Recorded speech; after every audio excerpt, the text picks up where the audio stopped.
వీళ్ళందరిది different madam, నాది separate అమ్మా.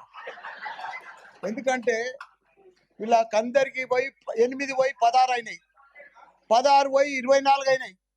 వాళ్ళకేం బాధ లేదు, కొద్దిగా డిఫరెన్స్ ఉన్నది. నా నియోజకవర్గంలో ఉండాలా, నాకు చాలా టెన్షన్ ఉందన్న.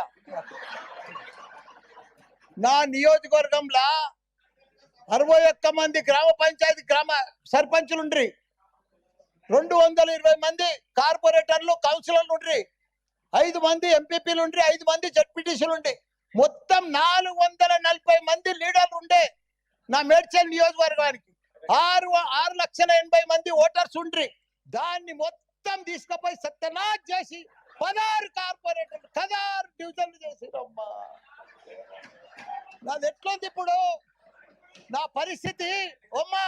నా మేడ్చల్ దేశంలోనే నంబర్ 1 నియోజకవర్గం ఉండే, 7 మున్సిపాలిటీలు, 3 కార్పొరేషన్లు, ఇంత పెద్ద నియోజకవర్గాన్ని తీసుకుపోయి 14 తీసుకొచ్చి జిహెచ్ఎంసీలో కలిపిరమ్మా. కల్పుర్రి, మాకు బాధ లేదు. కానీ ఇప్పుడు